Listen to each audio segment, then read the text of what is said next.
सफलता के सोपानों पर चढ़ने के सूत्र। जीवन में आगे बढ़ने के लिए जो कदम बढ़ाया जाता है वह हर कदम महत्वपूर्ण होता है। बढ़ाया जाने वाला कदम चाहे छोटा हो या बड़ा, हमें हमारी मंजिल तक पहुंचाने में सहायक होता है। उसी मंजिल तक पहुंचने के लिए हर कदम एक सीढ़ी की तरह होता है। मंजिल तक ले जाने वाला हमारा हर प्रयास महत्वपूर्ण होता है। एक कहानी के माध्यम से बताना चाहता हूँ। एक जंगल में दो पक्षी रहते थे। उस जंगल के एक छोर पर एक वृक्ष था जिसमें एक वर्ष में एक बार स्वादिष्ट फल आते थे। जब फलों का मौसम आया तो जंगल के दोनों पक्षियों ने वहाँ जाने की योजना बनाई। एक पक्षी ने दूसरे से कहा, वहाँ वृक्ष हम यहाँ से बहुत दूर है, इसलिए आराम से वहाँ पहुँचूँगा। अभी फलों का मौसम 2 माह बाद आएगा। इस बात को दूसरे पक्षी अति उत्साहित होकर कहा, नहीं मित्र, मुझे सो अब रहा नहीं जाता। स्वादिष्ट फलों को बारे में सोचकर मेरे मुंह में पानी आ रहा है। मैं तो एक ही उड़ान में पहुँचकर मीठे फल खाऊंगा। इसलिए दोनों पक्षी अपने घोंसलों से निकलकर उस वृक्ष की ओर उड़े।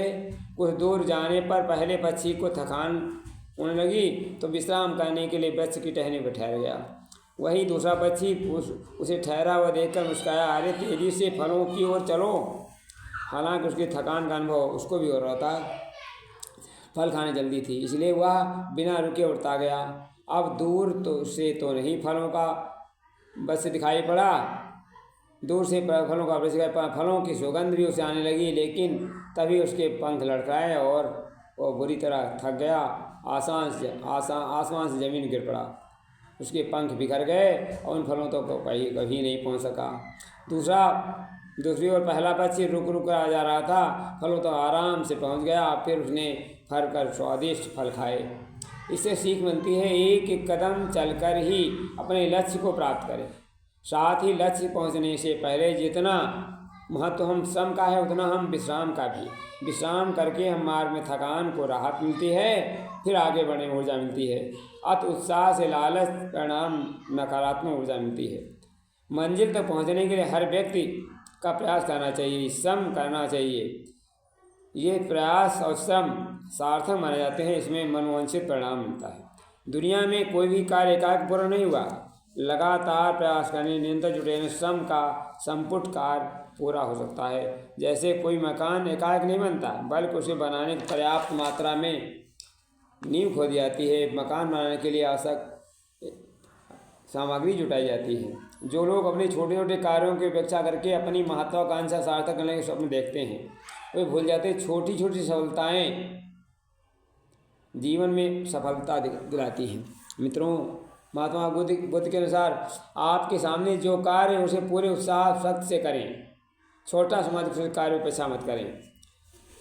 हम 10 छोटे प्रयासों से 5 प्रयास सफल होते हैं और 5 असफल होते हैं। तो प्रयास जो सफल हुआ है उनको उत्साहित करते हैं और उन गलतियों को हम फिर सुधारें, आगे अपनी मंजिल को सजगता से। कहने का तात्पर्य, जिस रास्तों पर हमें चलने में अनाभ्यास नहीं, उन रास्तों पर आगे बढ़ने के लिए हमें कदम लड़खड़ाते हैं। धीरे धीरे हम उन रास्तों पर चलना सीख जाते हैं। इस तरह जीवन में आगे बढ़ने निरंतर कदम हमें मंजिल पहुंचा देते हैं। हमें मंजिल तक पहुंचकर बड़ा सुखद होता है। यही हमारा गीता का करो प्रार्थना समझ कार्य सब लाना, ये सुविचार है। अजर अमर अविनाशी आत्मा, ये गीता का सार है। नैतिकता का मानो मन में संवेदन से नाता है। परिमार्जन जन जन के मन में अंतस भेद मिटाता है। मन के मिटने पर विराट ब्रह्मांड प्रकट हो जाता है। केशव से अर्जुन को ये सद्ज्ञान समझ में आता है। आनंद बनाए मद को त्यागे, फिर भव से बेड़ा पार है।